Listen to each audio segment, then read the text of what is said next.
And with that, we welcome you to the final drive presented by Auto Owners Insurance. Dave Revson, Ashley Adamson, Marcel Reese. The dust has settled, hard to believe, on the 2024 regular season. The Big Ten championship game is set. We're going to get you through all of that. But as a smart man once told me, when it comes to rivalries, throw out the record books. I'm pretty sure it was Marcel. That was Marcel. It was definitely Marcel. Yeah, I'd never heard that cliche before, but it applies certainly on the final day of the regular season. Can I just say, it is wonderful to be a part of the Big Ten because there is never a dull moment, especially when you're talking about rivalry week. We have a few rivalries in this league, and Michigan-Ohio State might be preeminent among them.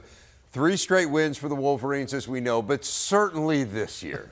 A 6-win Michigan team. They haven't had Will Johnson for a while. Colson Loveland was out. It seemed like it was all set for Ryan Day and company on senior day, but Michigan had some other ideas. We picked this one up early in the second quarter. Ohio State on top, 3-0, but Will Howard picked off by Amir Hall. Michigan takes over on the 2, and just a couple plays later, it is Kalel Mullings taking it in, and just like that, the Wolverines on top, 7-3. Early in the second quarter, scary moment here for the Buckeyes. Howard on a keep, Makari Page, the hit. Howard on the ground for a while, was taken to the medical tent, but as you can see, he felt okay and returned to the game. Later in the second quarter, Donovan Edwards, he too has some injury issues on a carry there to the right side, would not return to the game. Now, late second quarter, it's still 10-3 Michigan. Howard to Jeremiah Smith, his 10th touchdown catch of the year, tied at 10 at the half. Turnovers were a huge story in this game. Late third quarter, Ohio State in the red zone, and Howard picked off by Page. Second pick of the game, Howard had thrown his first multiple interception game of the year, but what goes around comes around. Davis Warren intercepted by Jack Sawyer, his second interception of the game for Warren, and Ohio State comes up with another red zone stop. 3 plays later, it is Howard on a 3rd and 5, can't get the first down, so Ohio State forced to kick it away, and then Michigan going on an epic drive on a 3rd and 6. Somehow Mullings bounces it outside. He ran for 116 yards, his 4th 100-yard game of the year. Michigan in field goal range, bled the clock down to 48 seconds. Dominic Zavada, a 21-yard field goal to put the Wolverines on top. Last chance for Ohio State, and their final drive went exactly 1 yard. Howard, incomplete. Ohio State falling short. Sharon Moore gets the Gatorade bath. After the game got a little tense between these two teams, had some unpleasantries exchanged as Michigan tried to plant their flag at midfield. Jack Sawyer ripping it down, and Michigan ripping out the hearts of the Buckeyes as they top Ohio State for the 4th straight time. I mean, it was emotions on both sides. And our guys, I did see they had the flag and guys were waving around and their guys charged us. So it was emotion on both sides. It can't happen. So, rivalry games get heated, especially this one. It's the biggest one in the country. So we got to handle that better. These guys, are looking to, put a flag on our field, and our guys weren't going to let that happen. So, I'll find out exactly what happened. But, this is our field, and certainly, we're embarrassed with the fact that we lost the game, but, there's some prideful guys in this team that weren't just going to let that happen. When we got it up in the 4th quarter, and I told everybody to listen to the sounds, and there was nothing. So we knew at 10-10 we had them, and that was the goal. We wanted to just keep on the ropes, keep fighting, and our guys did that. But it wasn't really about what anybody else thought. We didn't talk about belief. We just talked about trust. Trusting each other, trusting yourself, trusting what you can do, and go win the game. Coach Moore was saying it all. I mean, like last time they was in the shoe, it got real quiet. You can hear a pin drop in here. And first quarter, fans were rowdy, loud, as we expected to be, and just stay poised in the moment. We use their noise as fuel. We're telling the crowd to cheer it on as our offense is on the field. So things like that, and just feeding off the energy. And when it gets quiet, that you got them, and you just got to finish. And everybody, wants to win this game in the worst way, and nobody wants to win it more than we do. We're very disappointed, never thought this would happen right here. And, we're expecting to win this game and then go play in the Big Ten championship game, and neither of those things happen. So there's a lot of guys who are crushed right now. Gonna go and get with my family, regroup. And, man, I still love this team. I still love this university. And I'm sorry, man. I'm blessed to have the opportunity to be a Buckeye. And I'm sorry I couldn't get this one done. Our auto owners insurance game leaders highlighting just how impressive that 4-game win streak is for Michigan over Ohio State. It is their longest streak over the Buckeyes since 1988 through 91, and it is tied for their 3rd longest streak ever in this series. And to find the longer ones, you have to go back a ways, 1922 through 27 and 1901 through 1909. It's been a while. So let's break this one down a little bit. And Marcel, this has long been a line of scrimmage game. This is the 23rd straight time that the team that has won the rushing battle won the game, and it wasn't close. 172 to 77 in terms of the rushing yards. Once again, it just felt like Michigan imposed its will. Dave, you are absolutely right. This is kind of like an unmatched boxer going against a champion. You want to make it as ugly as possible and just stay in striking distance. And that's what the Wolverines did today. They made this game physical at the line of scrimmage, and they took it over on both sides of the ball. And when they had their opportunity to strike, they did with a field goal, and that's what ended the game. I mean, they did it on the road in Columbus without Colson Loveland, as you mentioned, without Will Johnson, and then without Donovan Edwards for most of the second half.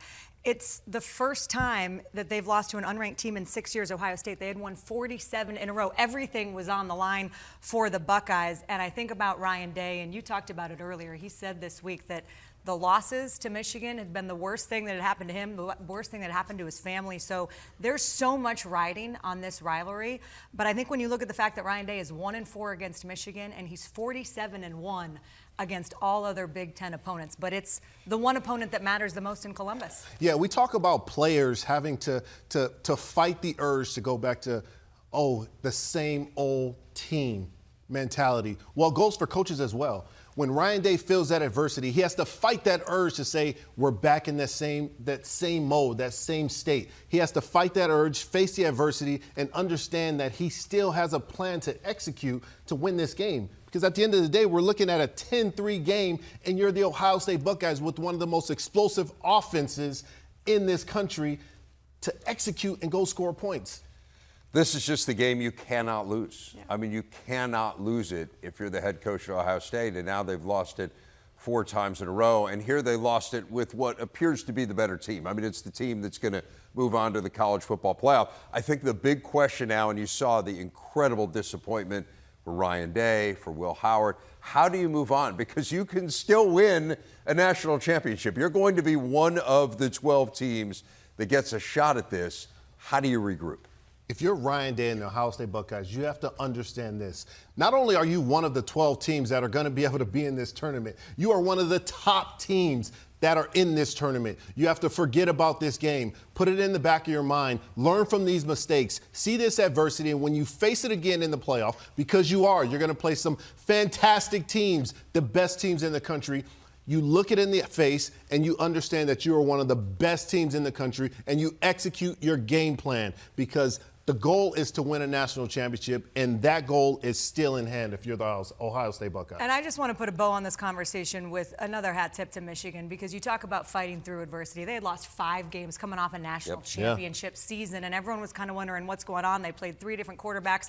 For them to come out, stay the course. Sharon Moore said they found something against Northwestern last week, and it clearly shows that they have. But hats off to the Wolverines. It's a testament to Sharon Moore and his leadership, because what he did for his team was he took this one game and put it in his hand and said, this is the only thing that we have to worry about. We don't have to worry about a playoff. We don't have to worry about the Big Ten championship. We get the opportunity to beat Ohio State today and be a spoiler, and they did it. They sure did, and Penn State fans were thanking them very much after they did that, because that opened the door for the Nittany Lions. That game finished about 10 minutes before this one started, and so Penn State would go to the title game with a win over Maryland. Nicholas Singleton, he fumbled the opening kick, but then makes up for it. He punches in there for the 1-yard score. Nittany Lions on top 10-7.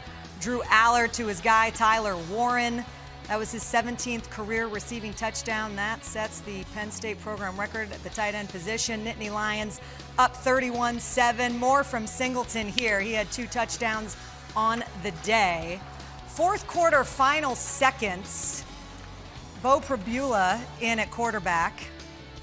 And again, 4 seconds left on the clock. You're up 38-7. He finds Tysier Denmark to make it 44-7. Mike Loxley took issue with that touchdown. James Franklin defended it. We'll have more on that later, because the headline from Happy Valley is that Penn State is headed to the Big Ten championship game for the first time since 2016. Brooke Fletcher with the winners. Yeah, I'm just happy for our guys. We found a ton of different ways to win all year long, overcame adversity. Just proud of our guys. You look across college football, it's hard to win consistently in the conference expansion, and our guys did it all year long, so very proud of them. Tyler Warren, he now has the most number of receptions by a tight end in the conference, and also holds a touchdown record by a tight end here at the program. I mean, why do you feel like he is the best tight end in college football? Well, I don't think it's not like it's a question, right? You're asking me like it's a question. He's the best tight end in college football. He's one of the best players in college football, regardless of position. He does it week in and week out. Everybody knows he's getting the ball, and they still have a hard time stopping him. So he's what college football is all about. What do you make of the command Drew Aller showed under center here tonight, getting not only you, but the other playmakers involved? Yeah, I think he's kind of each game matured a little bit and just become a better leader of the offense and kind of controls the game for us. He's been really great. We'll enjoy this win and then get to work next week. And like I said, we got a lot to play for still, so a lot to be excited about. Apparently, James Franklin told his locker room, he said, I do have some bad news for you. You were supposed to have tomorrow off, but we are, in fact, going to practice tomorrow. Hate to break it to you, because they've got a Big Ten championship game to get ready for. I want to talk about this Penn State defense. 6 sacks, 3 picks, and it feels like we've seen it all season long. It gets better as the game goes on. They're giving up 4.6 points per game in the second half this season. That's gone down before they started today because it was at 5. This Penn State Nittany Lion defense has been the one dominant constant throughout the entire course of this season. And today we saw the offense step up, which I was excited to see, because they got their playmakers involved early and often, particularly Ty Warren. He's been incredible. His greatest attribute to me is the intelligence that he plays the game with. You can tell that he tries to master his craft, not in just running routes, but also studying defenses, knows where to go. As a versatile playmaker myself, when I was playing, I understand the undertaking that takes, and my hat goes off to him, because he is an incredible player, and it shows by the records he set today. Yeah, he's absolutely fabulous. It's going to be interesting to see if he gets some Heisman votes. I mean, he is incredibly versatile, and I think they've done a really nice job of showcasing him, of letting the country know just how good he is. And you think about this Penn State team, we were talking about the defense. It is amazing to me that you could go through a 12-game regular season and not allow a single third-quarter touchdown. Not one. Unbelievable. Yeah, it's remarkable. Maryland, meanwhile, 42nd straight conference loss against ranked teams. The longest streak in the nation continues for the Terps. A big one in the Pacific Northwest, Washington and #1 Oregon. Dylan Gabriel in his final home game at Autzen, starting his 61st career game. He passes Bo Nix for most starts by an FBS quarterback. They had lost 3 straight to the Huskies second quarter. Gabriel keeping it for himself. And Ducks were locked in from opening kick, 28-6 the score now. Third quarter, it's 28-14. Gabriel to Tez Johnson. Great to see him back after missing a couple of games. That capped a 10-play, 80-yard drive. Ducks on top, 35-14. Fourth quarter, more from Dylan Gabriel rolling out, throwing off his back foot to its tight end, Terrence Ferguson, for a 16-yard strike. Oregon closes out perfect on the season, 12-0. Dan Lanning gets his first win against the Dogs. Drea Avent with the winners. Coach, Coach, emphatic statement win from your guys tonight. How would you assess the performance on both sides of the ball? We talk about playing our best football at the end of the season in November. We just did that today. Congratulations on that. Well, Coach, up next, you guys are facing Penn State in the Big Ten championship game. What does it mean to you guys to get to the championship game in your first season in the Big Ten Conference? Well, you come to Oregon to compete for championships, so there's a great opportunity in front of us. Dylan, you take down a rival. What was the key to navigating the offense so well today? Yeah, just being clean and efficient. I think when we look back and we took that bye week to just get better, we knew when we play clean and we execute, then good things happen. Describe the intensity of this rivalry from a player's perspective. Huge. You look at past history, of course, past 2-3 years, they've been on the right side of it, but just use that as fuel and continue to get better, and when you come out here proving it. Up next is Penn State in the Big Ten championship game. You guys reached the Big Ten championship game the first season that Oregon's in the Big Ten. Yep. What does that say about the caliber of this program?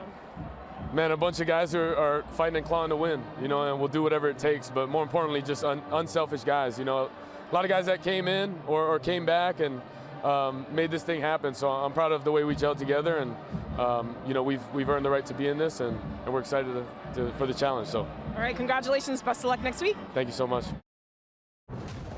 Yeah, I think a lot was made coming into the season about style of play with the new teams from the West Coast, and I think the Oregon Ducks proving that they can hang in the Big Ten as they finish out the regular season 12-0. And we can talk about the offense, who after scoring 16 points against Wisconsin comes out and scores 49 tonight against the Huskies. But I want to talk about the defense. 10 sacks, 16 TFLs against your Dogs. I know that it was hard to watch from a Husky perspective, but what did you make of what Oregon was able to do on both sides of the ball tonight? I mean, it was a masterpiece from a football perspective, not from a Husky perspective. Well said. But Dan Lanning and the Oregon Ducks have reinvented themselves.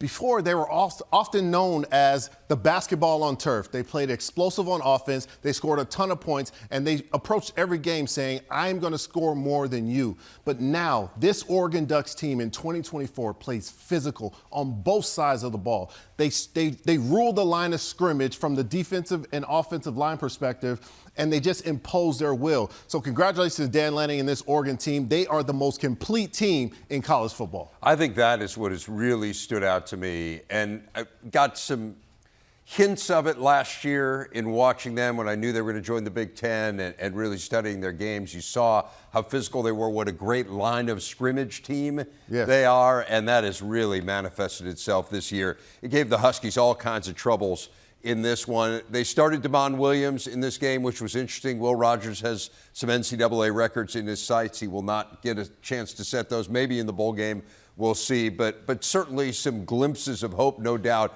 for Washington, and a team that now gets to prepare for a bowl game and get those 15 practices. They'll be really important. And I think that's the most important thing, Dave, to your point. Jed Fish and company, they get to see Damon Williams and this Washington offense, try to see where their trajectory will be to understand what they have to add in the offseason. But when you're going back and talking about Oregon, they're peaking at the right time in this season because it's a much longer season for them than we expect because they're going into the playoffs. And as Ashley said, really last couple games haven't been great offensively.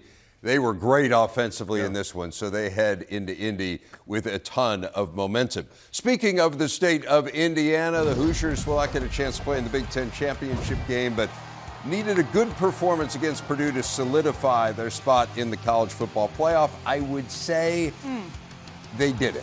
Justice Ellison, 7-0 Hoosiers. There would be more where that came from. Second quarter, same score, Curtis Rourke, Keyshawn Williams. Rourke tied a school record with 6 touchdown passes. Rourke here to Elijah Surratt. And he is gone. How about 84 yards to the house for Surratt? Indiana wins it 66-0. It's the largest margin of victory ever against a Big Ten opponent. They are 11-1.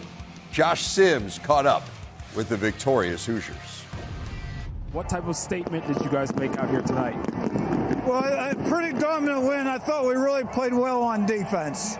Offense had some missed opportunities, but it's a rivalry game. It's a great season for these guys. We've got a lot of great kids on this team, a lot of senior leadership. You know, it's a historic year for Indiana. We're not done yet, and we're not satisfied. Yeah, absolutely. You know, we just wanted to prove that we know we can bounce back from a tough loss, and that we're a team that is ready to compete. And we're excited for the opportunity to play in the playoff, and yeah, go Hoosiers. Man, those missed opportunities, they really haunt you, don't they? They just started to really stack up. Holy 66 cow, points you can't overcome it. 66 points, they outgained their opponent 582 to 67. I mean, it doesn't feel like a lot of missed opportunities. It felt like a pretty complete performance. I can guarantee you Kurt Cignetti is going to be pointing out all of those missed opportunities in the video session tomorrow. But here's the thing. This Indiana Hoosiers team ended the season in the Kurt Cignetti fashion that they want to. Dominant. They dominated in every facet of the game. Defense pitches a shutout. Offense scores 66 points. And I don't know if there's an Indiana Hoosier football record that they didn't break this year. I think we all wondered how they were going to respond coming off that Ohio State loss. Actually, I don't even know if we wondered how they were going to respond. I think we all knew that we were going to get the best version of the Hoosiers, and we certainly got that today. Curtis Rourke, I also think, looked like himself again. Felt like he had maybe lost a little bit of his confidence, but he went out and threw 6 touchdowns, and yeah, it was a huge win for the Indiana Hoosiers. We'll talk more about them a little bit later. Illinois and Northwestern battling for the Land of Lincoln trophy. Pick it up late in the first quarter. Illini up 7-3, and Devin Turner picking off Luke Altmaier, brings it back for the touchdown. Altmaier, 2 picks in the game. He had thrown 3 all season coming in. Third quarter, it's 21-10. Pat Bryant, what a year he is having, Marcel. He's had a fantastic year, Dave, especially the end of this year. Huge, huge touchdowns, as you can see, setting the record today. Put the Illini up by 18. Then it's Jack Lausch, A.J. Henning. Henning went over 100 yards in the game. He has quietly had a really nice year for the Cats. Now, early fourth quarter, Aiden Lawfrey, what a game. He had 172 rushing yards, far and away, a career high. The Illini claim the hat. They take it back after the Cats won it last year, 38-28 the final. Kylan Mills with the winners. Coach, it wasn't always pretty, but your team found a way to gut out this win. What did it take to take home the hat? Well, a W is always pretty, so it's always in the eye of the beholder. But, yeah, get out of here. This is obviously a rivalry game. There's a lot of things go. We want to prove that our guys could play with anybody in the country, and hopefully we did that today. I'm excited to see where we go. You know, my whole focus coming in here was just, you know, when I leave, I want to leave a mark. You know, I want to leave a legacy. And I feel like at the end of the day, you know, having 9 wins and then having another chance to get 10 double-digit wins, it's been a long time in a lot of our history. So, you know, that's my main goal, just coming here and leaving the place better than it was when I found it. So at the end of the day, I feel like we played great as a team this whole season. I feel like on my way out, I feel like I'm going to leave Illinois with a lot of great things. It is just the 8th time in school history that Illinois has won 9, first time since 2007. They'll have a chance to win 10 for just the 5th time ever in that bowl game. And Marcel, you think about the 3 losses for this team? It's the 2 teams that are playing for the Big Ten championship and Minnesota, who's a really good team. I mean, this is a very, very impressive season. Yeah, Dave. This is not only is it an impressive season, this is an impressive football team that is extremely well coached. And you saw Pat Bryant. Pat Bryant has been a big-time receiver, overshadowed by some other big-time receivers in this league, but he's a big-time hands catcher. He makes a tremendous run after catch, and this team has been impressive this season. I think Kurt Cignetti and Dan Lanning are the front runners for Coach of the Year in the Big Ten, but Brett Bielema has done a hell of a job. And you think about this being their first 9-win season since 2007 when they went to the Rose Bowl. Northwestern, the friendly confines haven't been all that friendly to the Wildcats, now 0-6 at Wrigley. What do you think about when you look at this season as a whole? Coach Braun's second year, not what his first year was. Where do they look moving forward? Well, this Northwestern team faced a ton of adversity all year long. The shuffling between quarterbacks, they played with, I think, 3 to 4 quarterbacks this year. I look at this first half of this game, and you see Jack Lausch made some strides. They played they played well in the first half of this game against a Fighting Illini group that can play with anyone in the country. They can make strides. They just have to build on the successes that they have. Look at the recruiting and see what's up for them next year. They got to figure out how to get this offense going. I mean, let's just be honest. You have 4 games where you don't score an offensive touchdown. They were in the red zone 7 times today. They came away with 2 touchdowns, and one of them was in garbage time. They got a lot of work to do on the offensive side of the ball. Yeah, they do. USC wanted to get some offense going. Let's take you out to L.A., their game against Notre Dame. Caleb Williams, the Heisman winner, leading the Trojans onto the field, on hand for his jersey retirement today. To have a day like this, one versus Notre Dame, and that rivalry, and then be able to have my jersey retired on this day, it's hard to beat. Only thing that would make it better would be a win, I imagine. Third quarter, Trojans were down 7. Jaden Mayava leaping over the pile. He accounted for 5 total touchdowns. Fourth quarter, though, Trojans down 14, and here he is finding Jacoby Lane. It's his second touchdown of the game. It makes it a one-score game. But this was maybe the biggest problem. Mayava throwing a pick six here to Christian Gray. This one goes 99 yards. He threw another pick six later in the game that went for 100 yards. Hard to come back from that. 49 points. It's the most Notre Dame has scored at the Coliseum since 1966. Trojans finishing 6-6 in Lincoln Riley's third season in Troy. We battled today like we have all year. We just didn't quite play good enough, obviously, in the second half. And I gave ourselves some chances right there at the end and tried to stay aggressive. And obviously some plays just didn't go our way. But give credit to Notre Dame. It's a good football team. It was a good football game. Proud of this team. We'll regroup here, obviously get our bowl assignment, get into some of the development with our young guys, and get ready here for the final game of the season. And that is the good news for USC. They will be going bowling despite today's loss. But you look at, this is the first time in Lincoln Riley's head coaching career that he did not win at least 8 games. And this is his 7th season as a head coach. This wasn't the year that the Trojans expected it to be. What was your biggest takeaway from what you saw today?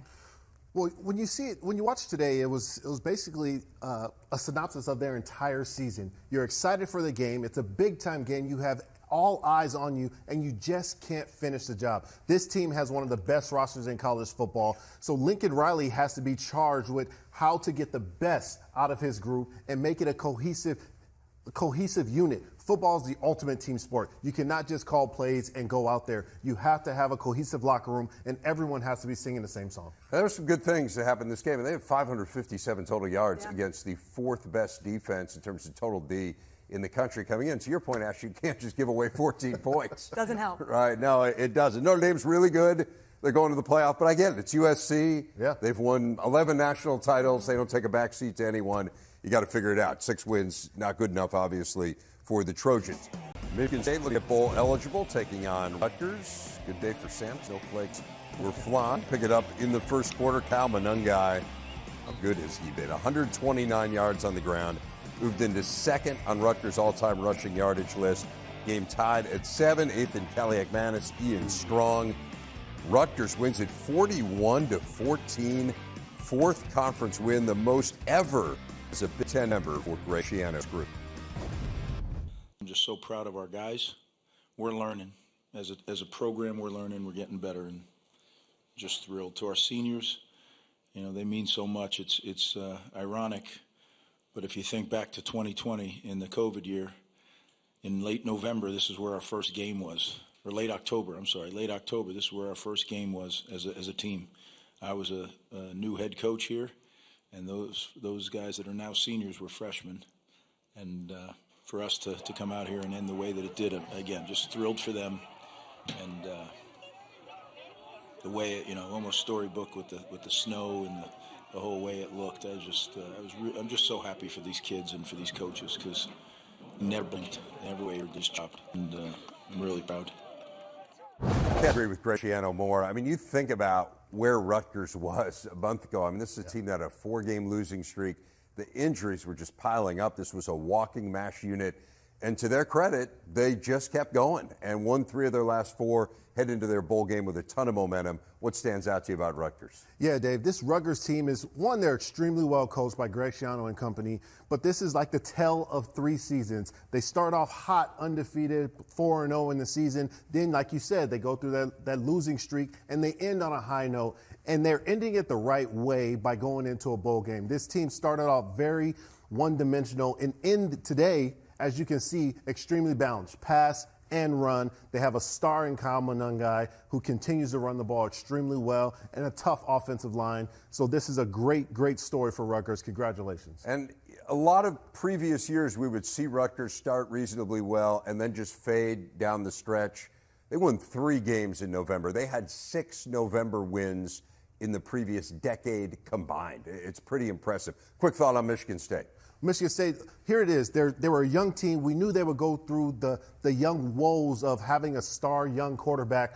They have to find out where their success was this year and build on that. They have to learn how to protect the football and sustain drives to continue to make this team a sustainable success. 3rd straight year missing a bowl for them, their longest drought since the 1980s. Really could have used that bowl game. Again, year 1 for Jonathan Smith. Just want to develop those players, Ashley. Yeah, it is important to go to a bowl game year 1, Dave. And I know that UCLA won't be going to a bowl game under Deshaun Foster in his first year, but they did want to close out on a high note. It was senior day at the Rose Bowl, trying to snap a 4-game losing skid to the Bulldogs. Early on, it's Mikey Keene to Raylan Sharp. That was the only touchdown of the first half. Bulldogs were up 1 at the breaks. 3rd quarter now, TJ Harden, he had been sick, didn't even practice the last couple days, wasn't sure if he was going to play.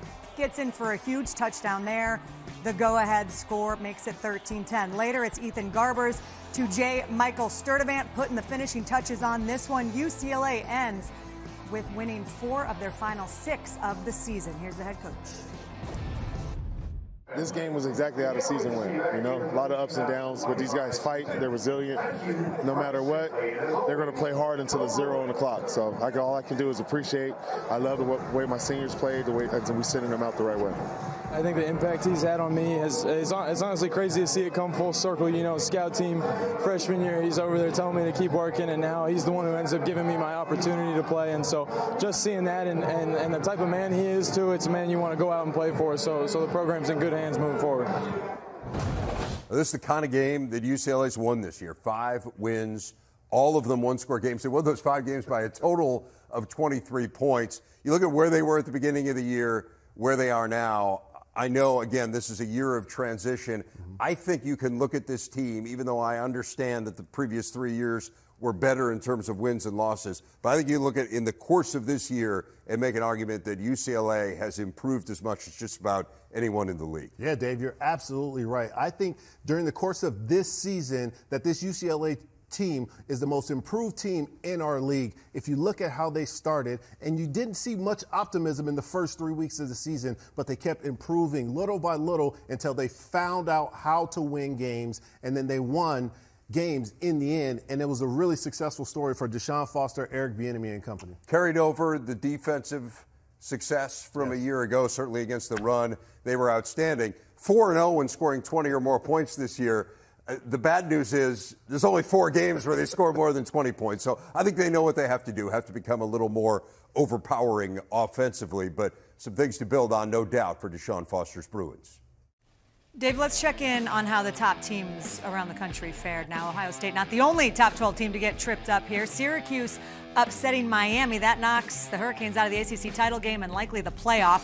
Clemson, they will play SMU in the ACC title game despite the fact that they have 3 losses after losing to South Carolina today. Texas did beat Texas Tech, so they will get a rematch with Georgia in the SEC championship, who needed 8 overtimes to beat Georgia Tech on Friday. That one kept us all up late. The Discover Big Ten Championship game will feature Penn State and Oregon, as you have already gathered, and these two pretty evenly matched. You look at how those stats essentially equal one another. Penn State's average margin of victory, 19.3 points. Oregon's is 19. Both teams have flourished off their opponents' mistakes, and both coaches are excited about the possibilities that await. To think about some of the journeys I've been on with these guys, it's a lot. So I'm proud of them, but it's an emotional day in general. And then on top of that, an opportunity to go to Indianapolis and play in the Big Ten championship game, pretty cool. So, I'd be emotional either way, but that's kind of like a little bit of a cherry on top.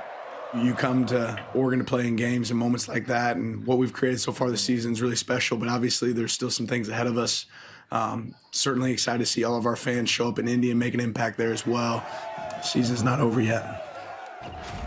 It is certainly not. Again, remember the stakes in this game. If you win it, you will get a bye in the college football playoff. The team that loses might end up as the 5th seed. I'm not sure that's a terrible place to be. How do you see these two in terms of the matchup? This is a matchup I'm incredibly excited about. You know, we woke up this morning thinking we were going to get a rematch, and now we're getting a brand new matchup from two of the top teams in the country. The interesting thing is this. I believe it's going to be a chess match between the Oregon offense and this great Penn State defense. This defense has been locked down all throughout the season, like you mentioned earlier, Ashley. But this Oregon offense is special. It's good to see Tez Johnson back, and now we get to see him getting ready for the Big Ten championship game. I think we're going to see a high dose of him early and often for this Oregon team. I think the nice thing is you do feel like coming into this game, you want teams to be playing their best football, and it felt like certainly today we saw that from both.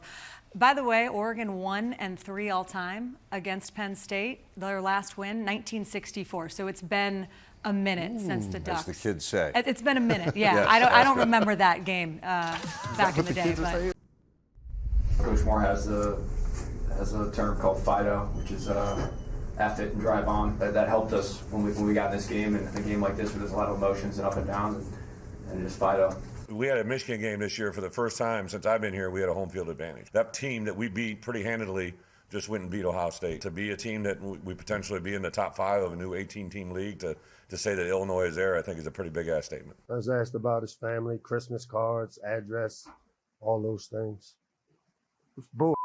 Is what it was. I respect the game. I got a lot of respect for James, his program. I think it was bull. There's also a change in college football. We are trying to play as long as we can, make the playoffs, and be seeded as high as possible. And scoring as many points and a point differential matters. All that matters.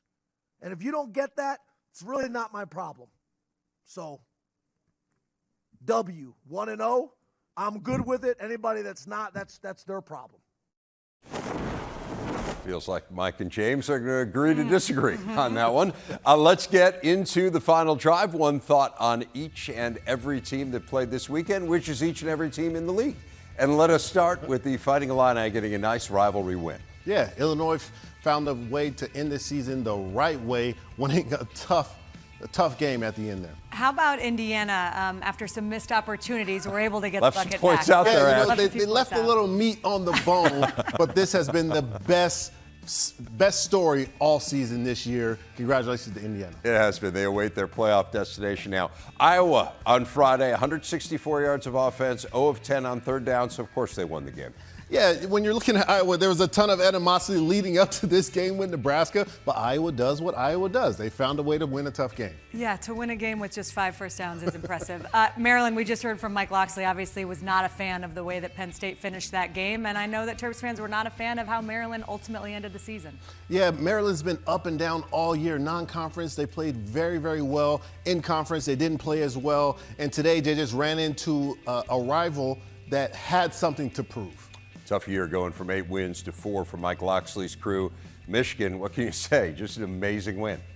Congratulations to the men in blue. You won the game that you needed to win. Michigan State did not win the game that they needed to win. They will not go bowling. This is a young team that just didn't show up with the energy they needed to go into a bowl game for the first-year head coach. We talked a lot about rivalry weekend, Minnesota hoisting the axe. Listen, they just keep on rowing, and they did it again on Friday night.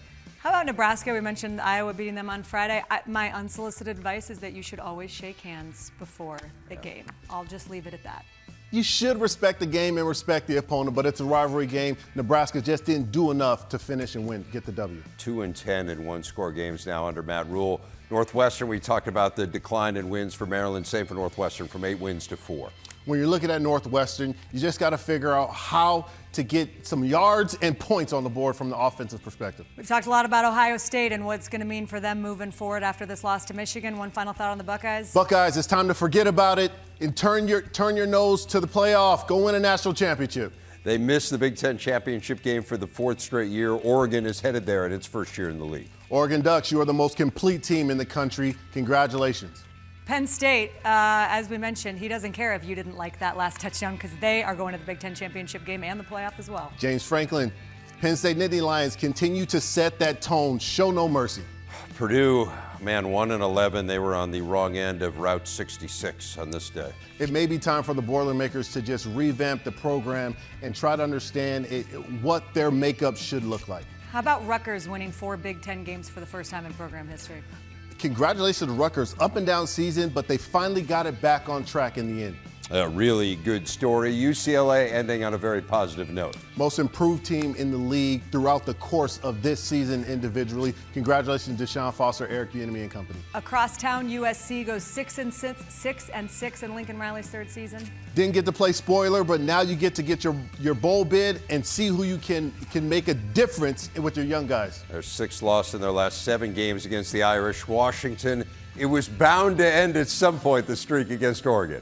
Tough run for the Dogs today. Didn't win their rivalry game, but you still get a bowl game. See what your young quarterback can do. And then lastly, Wisconsin. It's going to be a long offseason, I think, for Luke Fickell. It is definitely going to be a long offseason for Luke Fickell. Didn't get it turned around in year 2, but there is year 3.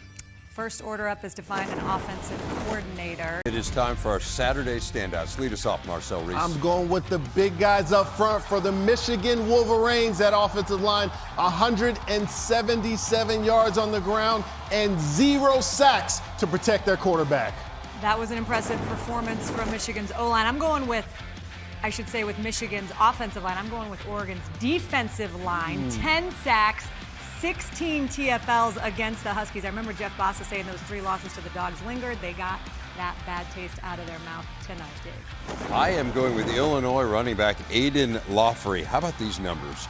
12 carries for a career-high 172 yards. He'd never had more than 79 rushing yards in a game before Saturday. He scored 3 touchdowns on 12 carries. He averaged better than 14 yards a carry. That's a good day. He chose a good day. Chose the right day to do it, too. He did. Wrigley. I just got to say, this was a great day. It was a great season. 12 Big Ten teams are headed to the postseason. We've got 4 teams, we assume, in the playoff from the Big Ten. But can I just say, thank you for taking these West Coast come on, bring it together. Let's under go. Your wing. It Let's was go. just the 3 best friends all season long. Was great. We appreciate you. Honestly, hats up to everybody. It's been a terrific season. Yeah. Wolfpack? We're a little Wolfpack. Thank you guys. Yeah. Just wonderful. I'll see you in Indy. Had a blast. I'll see you in Yes. Indy. Thanks so much for watching The Final Drive all year. We'll see you in Indy.